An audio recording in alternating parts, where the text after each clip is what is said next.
What's up, everybody? I'm back today with another movie review. Today we are reviewing The Backrooms.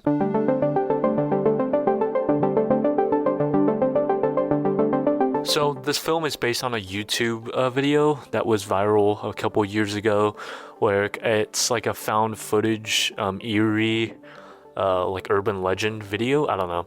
It's pretty creepy, and I really like the aesthetic. It feels like we've all been in rooms like that before, whether it's like an empty office, empty bedroom, empty bathroom, just kind of this like really eerie feeling. The film is directed by Kane Parsons and shot by Jeremy Cox. I think the cinematography was great. He does a really good job at making you on the edge of your seat and never knowing what's gonna come next. I think that because of the lack of lore, it allowed the director to be very creative about what they can build this world upon.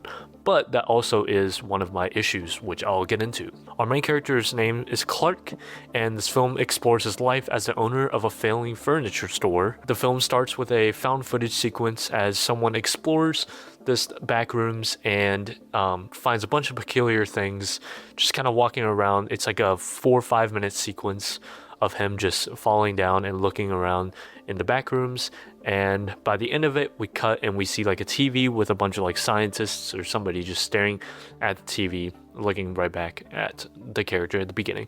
We never really figured out who this character was in the beginning, but I don't think it was important. I think it was just an introduction to the back rooms. Then after that sequence we transition into Clark's sequence, which is our main character for, I would say, the first half. So Clark, like I said, owns a furniture store in this film, and he discovers there's a lower floor inside his furniture store after flicking on the power switches. So he explores the back rooms.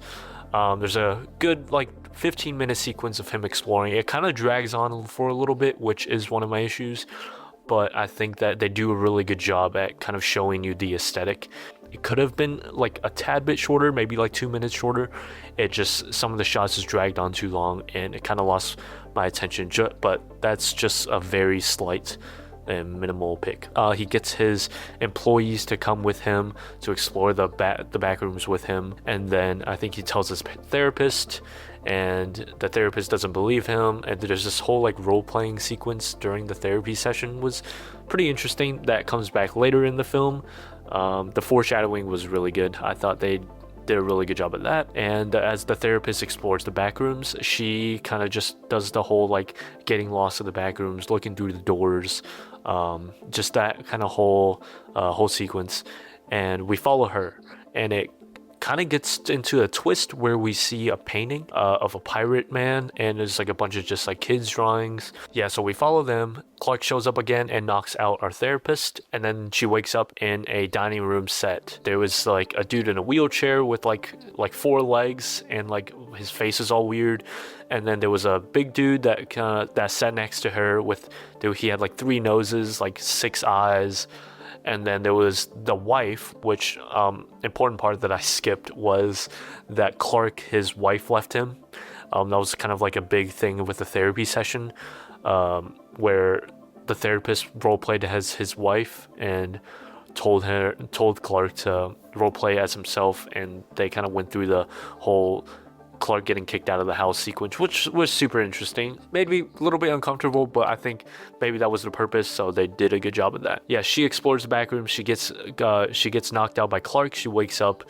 She's in a dining room area with these 3 weird people. The last weird person is, I believe, to be Clark's wife. She just has like a very distorted face with red hair, with like a red dress, and yeah, that was super interesting. And then Clark was the one that kind of set this whole thing up, and then we're introduced to the creature of this movie, which is just, it seemed like a tall version of Clark.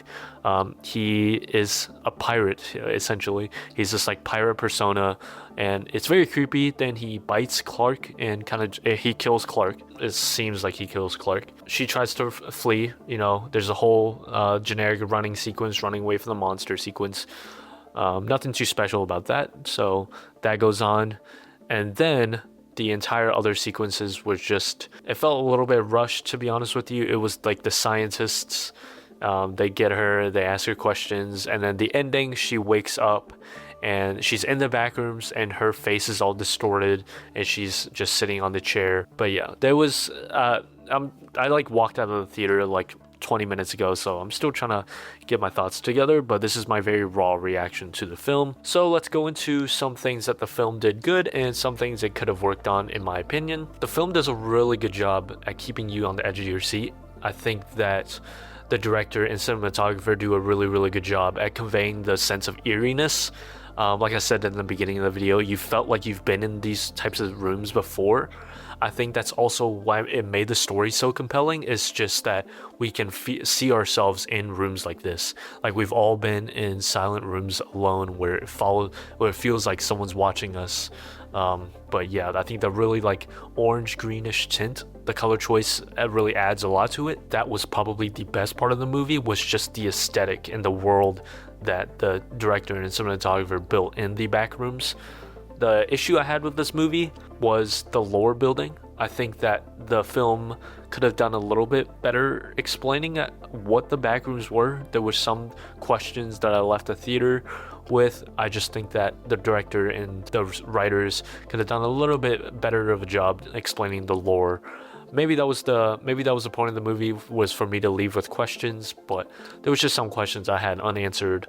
Honestly, this movie was really good. I think that this definitely deserves around an 8.3 out of 10 in my book, and I recommend it. If you guys want to go see it, definitely go see it.